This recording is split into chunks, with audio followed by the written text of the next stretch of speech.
Sou tetraplégica, para me movimentar dependo dessa cadeira. Eu não perdi a sensibilidade do meu corpo, mas o comum é que isso aconteça com a pessoa tetraplégica da altura do pescoço para baixo. A Declaração dos Direitos das Pessoas Deficientes, assinada pela ONU em 75, diz que deficiente é toda pessoa incapaz de exercer uma vida autônoma, independente. A vida de pessoas como eu é a prova de que essa declaração está ultrapassada. Essa cadeira, para mim, é como se fosse a extensão do meu corpo. Trabalho no núcleo de orientação para a vida independente. E apesar da maior parte dos movimentos do meu corpo estar comprometida, minha vida é muito agitada. Se eu consigo fazer tudo o que faço, imagine o que outras pessoas deficientes que não têm os movimentos tão comprometidos quanto os meus podem fazer. Você também acha que toda pessoa deficiente física é igual? Então preste bem atenção. A deficiência física afeta as pessoas de formas diferentes. Há casos em que metade do corpo não se mexe, ou muitas vezes até mexe, mas não de uma forma funcional. Há casos em que só as pernas são afetadas, e casos em que braços e pernas não se movimentam. Isso acontece porque a informação do cérebro não chega. Aí a parte que não recebe a informação fica como que isolada do resto do corpo. Eu não nasci tetraplégica. Sofri um acidente aos 18 anos e tive que reaprender a viver com a deficiência. Isso é diferente de quem já nasceu deficiente e desde muito cedo teve que aprender a se virar sozinho. A paralisia cerebral durante a gravidez, ela pode ocorrer por doenças adquiridas pela mãe durante a gravidez, como rubéola, toxoplasmose, ingestão de medicamentos não acompanhados pelo médico, um aborto mal sucedido e uma má formação durante o período gestacional. No caso da Beatriz, isso ocorreu durante o período gestacional. Muitos casos de deficiência física poderiam ser evitados. Infelizmente, nem todas as pessoas sabem disso. Muitas enfrentam sérios problemas pelas condições precárias de higiene, saúde e atendimento médico do local onde vivem. Outras, aliás a maioria, não têm acesso à informação adequada. Eu acho que esse tipo de infraestrutura devia ser muito mais cobrado pelas autoridades competentes. É parte importante da prevenção de deficiência um bom pré-natal. Crianças que têm dificuldade para respirar ou porque demoraram muito durante o processo de parto, ou são gravidezes dificultadas pelo tamanho da bacia da mãe. São crianças que podem ter um risco potencializado de desenvolverem deficiências motoras. Uma gestante bem acompanhada, o médico já pode intervir, levando para uma cirurgia, para uma cesariana, para um fórceps de alívio, enfim, para os cuidados que ele determina serem os mais adequados naquele momento. O pré-natal também informa sobre os cuidados quanto à ingestão de medicamento. Medicamentos novos nunca podem ser incluídos nos cuidados de uma mulher durante o ciclo grávido puerperal. E as mulheres não devem se automedicar. Evitar a automedicação, sobretudo durante o pré-natal. Nenhuma medicação pode ser ingerida sem o conhecimento do médico.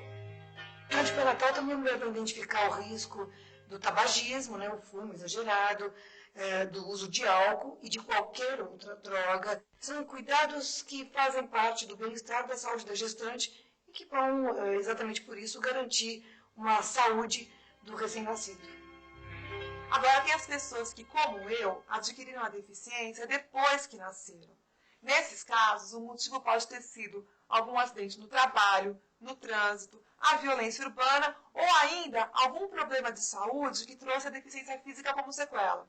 Nas casos pós-natais da paralisia cerebral, pode ocorrer uma anóxia, por demora do parto, ou mesmo o enrolamento do cordão na criança. Isso ocorre uma falta de oxigenação no cérebro.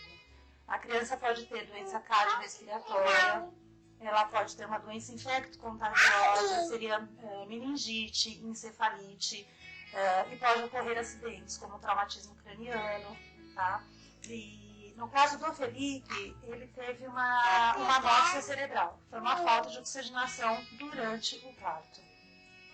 Febre e convulsão são fatores que devem exigir um controle clínico imediato. A criança também, ao longo do processo de crescimento, pode estar sujeita a alguns acidentes domésticos. A criança começa a andar e um tombo pode gerar um traumatismo crânioencefálico com graves deficiências. O que se retrata e o que se registra hoje a respeito de acidentes de trânsito, de ferimentos por arma de fogo e ferimentos por arma branca não é desprezível. São fatores que geram realmente deficiência. Violência urbana pode ser prevenida. É uma atitude que deve ser considerada do ponto de vista pessoal. A hipertensão arterial que incide no adulto, que pode muito bem ser tratada com medidas dietéticas, né, um controle alimentar, a atividade física regular e a medicação. Ele pode evitar aquilo que nós conhecemos como derrame. O indivíduo com derrame vai ter uma paralisia, vai ter uma perda da função motora muito grande. E se ele tratar a hipertensão, ele não vai chegar a ter isso. Tem muita gente que acha que eu sou prisioneira dessa cadeira. É justamente o contrário. Essa cadeira me liberta porque ela facilita o meu raio de ação e me permite uma maior mobilidade. Pode acreditar, é a mesma coisa com quem usa outro tipo de aparelho. Pessoas com deficiência física são pessoas equipadas. Geralmente, elas dependem de aparelhos como próteses ou órteses. Todos são equipamentos que ajudam a pessoa deficiente a realizar determinados movimentos. Mas para algumas pessoas não deficientes, esses equipamentos só ajudam a aumentar a má impressão que elas acham que o deficiente provoca. Elas costumam ficar tão impressionadas que mal conseguem disfarçar. É aquele olhar meio tenso, às vezes até com medo que as pessoas fazem. Você sabe como é que é, né? Pois é, imagina uma criança deficiente tendo que aprender a lidar com esse tipo de situação desde os primeiros anos de vida. Quando eu era criança, a minha reação era agressiva. Quando as pessoas me olhavam, eu não gostava daquele olhar de piedade, de coitadinha. Então eu perguntava, que foi? Nunca viu? Tá olhando por quê? Eu representava um clube de crianças deficientes. Aí nós fomos para uma apresentação para a alta sociedade do Morumbi. Na entrada, o porteiro tomou um papel que eu tinha na mão. Aí eu disse para ele, não, isso aí eu vou falar, é o que eu tenho que falar. Aí ele olhou para mim e falou assim, eu só queria saber se você sabia falar. Um dia eu estava passeando na praia e, quando menos esperei, encontrei um colega do colégio. Ele já me conhecia e ele olhava para mim e ficava gozando, me apontando para os colegas.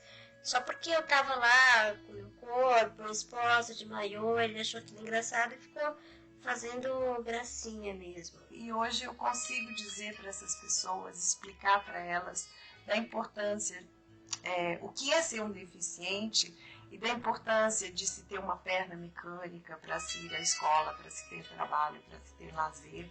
Isso faz bem para a autoestima dele. Infelizmente, a maioria das pessoas deficientes não tem condição de ter um equipamento sofisticado. A maioria não pode nem ter um equipamento industrializado. Aí não tem jeito, tem que apelar para a criatividade e adaptar. Mas tem gente que, mesmo equipada, é muito criativa para fazer adaptações que facilitam a vida. Já fecha a porta. Pronto. Vou lavar a tábua aqui. Coloco a minha perna, coxa por cima da tábua. E levanto um pouquinho e deslizo facilmente para cá. Nada mais do que isso. Eu uso um banquinho aqui, que é útil. Não é essencial, mas é útil. É um banquinho com 10 centímetros de altura, 4 pernas, com borracha embaixo. E a gente coloca na frente, na posição onde está usando. Aí eu me encosto com a cadeira, aqui assim, apoio os pés em cima desse banquinho, e mais uma vez, transpiro com toda facilidade. Ter equipamentos adequados já é uma vitória, mas ainda não é tudo. Na medida em que cresce, a criança com alguma deficiência física aprende uma dura lição. A sociedade não se preparou para conviver com ela, não está pronta para recebê-la e integrá-la. A maioria das pessoas não sabe sequer distinguir entre deficientes físicos e deficientes mentais. Ainda acha que deficiente físico é automaticamente deficiente mental. E ainda tem aqueles que acham que a deficiência física é contagiosa. Você acha que eu estou exagerando?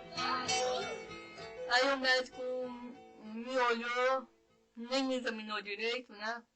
Via que eu não fazia as coisas direito, não pegava as coisas direito, né? Demorava para falar, aí ele colocou no atestado, né? Retardada mental. nós temos movimentos involuntários, nós temos espasmos, tá? E nós temos uma série de complicações que levam a crer que nós somos deficientes mentais, né? Até porque nós somos mais lentos do que os outros, né? Se pedirem para eu fazer uma coisa depressa, aí que a coisa enrola. Quando ela voltou às aulas, ela estava um pouco debilitada para andar. Ela precisava de uma pessoa que desse a mão para ela para andar. Acharam que não tinha condições da Raquel continuar na escola. Depois de muito diálogo, eles aceitaram que a Raquel ficasse, mas só que em um período curto na escola. Que a Raquel começou a não aceitar isso, porque ela queria ficar na escola o tempo todo. Só que aí teve uma conversa lá entre eles, né, a psicóloga e a médica, e falaram que não, que ela tinha condições de frequentar a escola, que ela precisava desse apoio pedagógico. Pessoas portadoras de deficiência física enfrentam verdadeiras armadilhas durante toda a vida. Olha só a quantidade de obstáculos que eu enfrento no meu dia a dia. Um portador de deficiência física resolve sair de casa e já esbarra com problemas na calçada. Guia rebaixada para ele fazer uma travessia mais segura é quase impossível. Poucas são as vezes que se encontra um banheiro adequado. A pessoa circular pela rua já fica difícil, porque ela não achará nunca um banheiro público, ou nem talvez numa loja, ou coisa assim, um banheiro adaptado. Sentado numa cadeira, passa a ter uma estatura igual a de uma criança de 7 anos.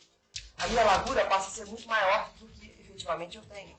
Meu raio de giro, de manobra, é muito maior do que eu, não estando numa cadeira de rodas. Então é muito importante a gente observar isso enquanto arquiteto, o quanto muda a dimensão do espaço no plano da deficiência. O local onde eu trabalho foi planejado para que todas as pessoas, independente de deficiência ou problemas de locomoção, possam transitar livremente. Isso facilita a vida de quem usa cadeira de roda como eu, mas também é muito importante para pessoas que estão carregando carga, empurrando carrinho de bebê, mulheres grávidas ou mesmo pessoas que têm uma deficiência temporária, como uma perna engessada. Já está provado que facilidade de acesso é interesse de todo mundo, não só de quem é deficiente. Os padrões de beleza são diferentes para o homem e para a mulher, sem contar que eles também mudam com o tempo. Imagina como para as pessoas deficientes físicas isso é complicado. Essa é mais uma barreira que a pessoa deficiente tem que superar. Preconceito no amor. Por que disso? Porque a sociedade, as pessoas acreditam, né, e principalmente o mundo masculino, acredita que a sexualidade se concentra única e exclusivamente no órgão sexual. Então, se você teve perda numa dessas questões, como a da estética, você tem que usar todo o outro potencial, né, todo o outro envolvimento, atração, o namoro, o charme, áreas onde você pode explorar um melhor tato, um maior contato, e isso varia de pessoa para pessoa. Por isso que eu digo que é uma busca, é um treinamento, né, é uma descoberta. Violência e acidentes. Essas são as principais causas do alto número de pessoas com deficiência física no mundo inteiro. E a tendência é que nos próximos anos o número de acidentes aumente. Quando eu tinha 18 anos, eu estava voltando de uma viagem pela estrada de Santos. Aí eu sofri um acidente de carro. Foi aí que minha vida mudou. Como eu, são 15 milhões de brasileiros portadores de algum tipo de deficiência. A maioria com potencial para ter uma vida independente, cumpridores dos seus deveres e, é claro, com direitos, como qualquer cidadão. Se as pessoas nos olharem com menos preconceito, tiverem um pouquinho mais de informação sobre esse assunto, eu acho que as coisas ficam bem mais fáceis. É isso aí. Agora eu tenho que ir, é que tem uma pessoa bem especial esperando por mim.